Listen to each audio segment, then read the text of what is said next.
урматтуу төрага, азыр менин суроомду кесе турган болсоңуз, анда сиз дагы кызыктар болуп калышы мүмкүнсүз да. Кереги жок го деп ойлойм. Лицензияны ким берет? Уруксатты ким берет? Частный компаниялар тарткан кинолорго. Кыргыз тасмасы мекемеси бар бизде. Кино департаментинин алдында. Дал ошол мекеме күбөлүк берет тасмаларды чыгууга, прокатка. Эмнелер тоскоолдук болуш мүмкүн, мисалы прокатка чыгарбай койгонго? Эмне себептер тоскоолдук болуш мүмкүн? Мыйзамда тыюу салынган жагдай. Например, Мисалы үчүн конкреттүү кайсыл кино боюнча? мисалы алкоголду рекламировать этсе болобу? Талант мырза. Саламатсызбы, Ерлан мырза. Бизде сиз билгендей эле азыр жаңы долбоор даярдап атабыз. Токтом правила проката деген. Анан буюрса ошо токтом долбоор бекитилсе, ошол жакта биз ошо. Талантбек мырза, мен биякта биринчи жолу депутат болуп келаткан жокмун. Мен сизге конкреттүү суроо берип атам. Алкоголдук продукцияны кинодо реклама кылса болобу? Болбойбу? Болбойт.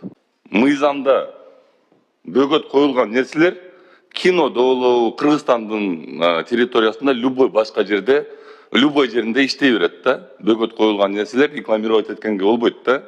Дагы бир айтсаңыз, жанагы рекламаны караган.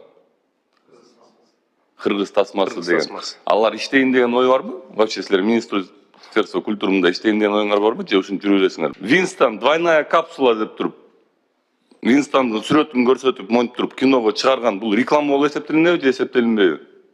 Кечирип коюңуз, product placement деп туруп айтып атасыз, Ерлан мырза. Биз ошо Кыргыз тасмасы деген мекемени азыр жакын арада трансформация кылып, Эсептелинеби, эсептелинбейби? Эсептелинет. Анан эмне каякта карап жүрөсүңөр анда? Жооп берсе болобу?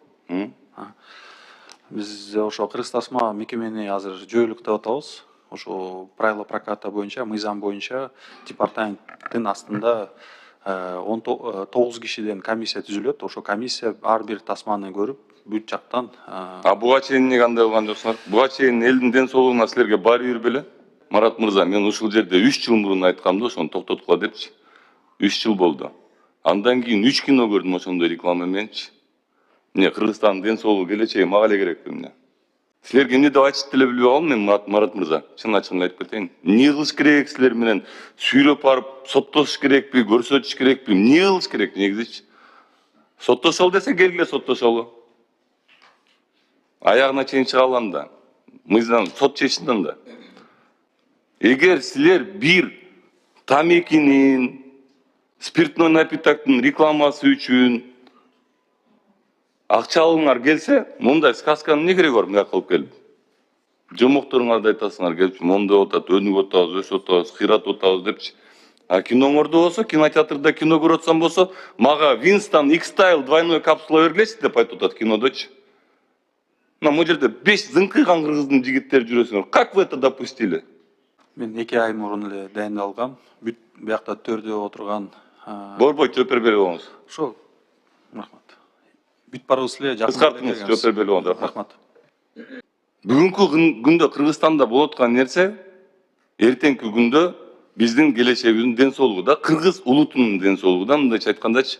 Анан эгер силер ушундай нерселерге жол берип, ушундай рекламаларга жол бере турган болсоңор, ал жерге анда ограничение да кое албайсыңар. Силер мыйзам жол бербейт, түшүнүп атасыңарбы?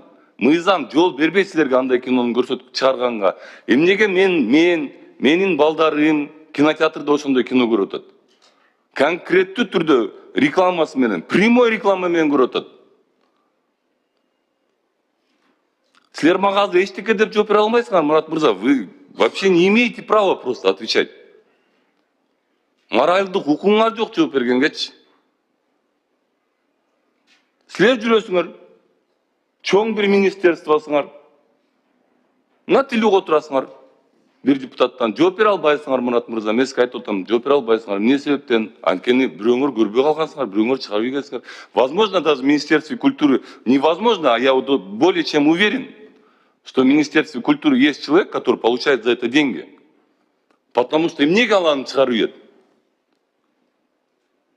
Мен понимаю, кинематографтарга да айткам, кинематографияда могу кино тартып аткан балдар барыңар, көбүңөр эле мен инилеримсиңер, көбүлөрүңөр менин досумсуңар, мен силерден сурангам ушул боюнча. Тартпагыла мындай нерселерди деген мен. Менин балама залака тие турган, зыян тийгизе турган нерсеңерди тетиги табачниктердин акчасына тартпай эле койгула. Андай комедияларыңарды, андай сонун кинолоруңарды мен көрбөй эле койдум, мен балдарым деле көрбөй эле койсун.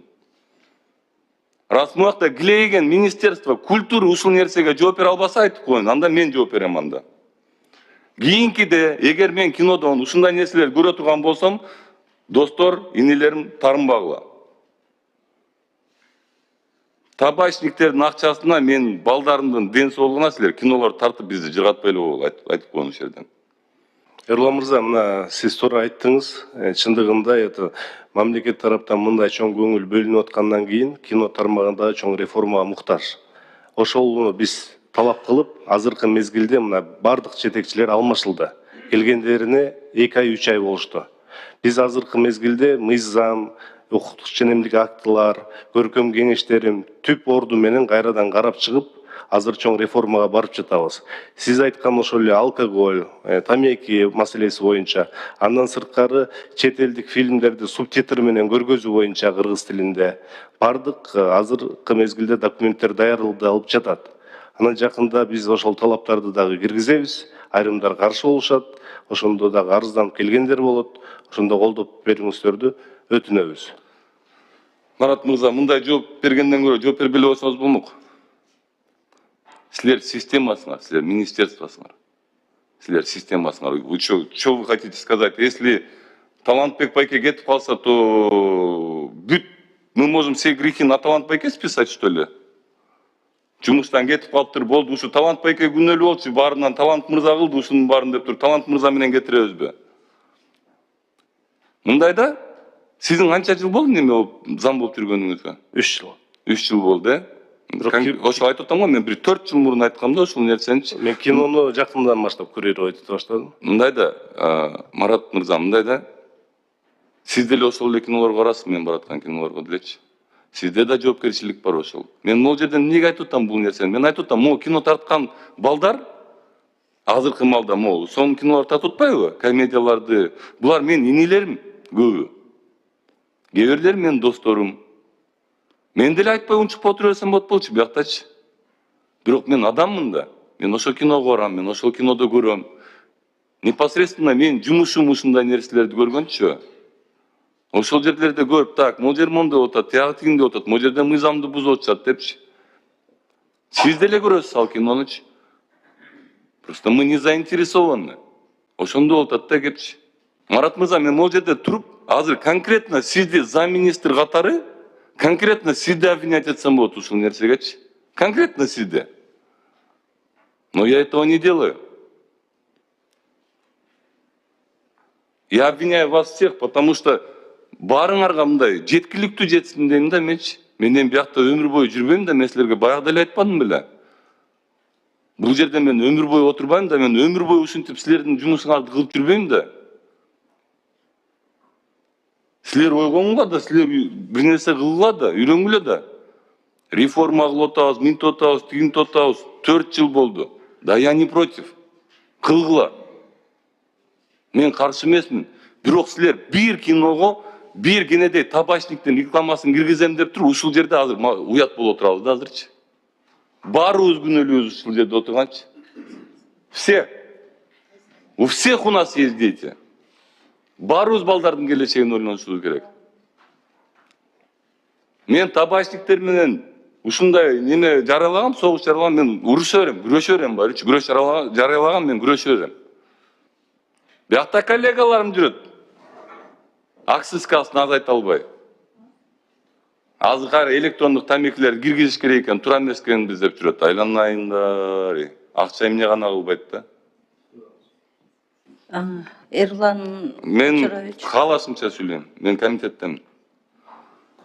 Ошон үчүн башкаларда да суроолор бар. бере бергиле сурооңорду. Мен башкалар суроо берип атканда унчукпай эле отурам го.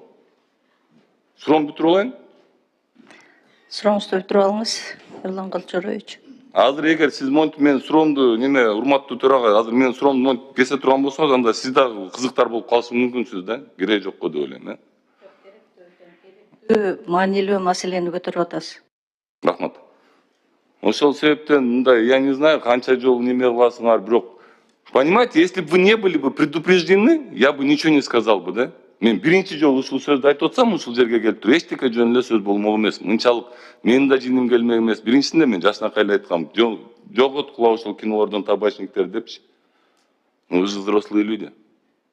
Кылбай атпайсыңар, кинолордо ошондой эле тартылып атпайбы? Кинонун табачниктер рекламасын төлөп берип, табачниктер тартып атпайбы кинонучу? Они большая корпорация. Мне тяжело порой с ними бороться, да? Ошон үчүн мен силерден жардам сурайм, Марат мырза. Мен силерден жардам сурайм. Аракет кылалы. Но дагы бир жолу, если мондай нерсе повторяться ете турган болсо, анда будем решать через суд. Если не получается так. Рахмат.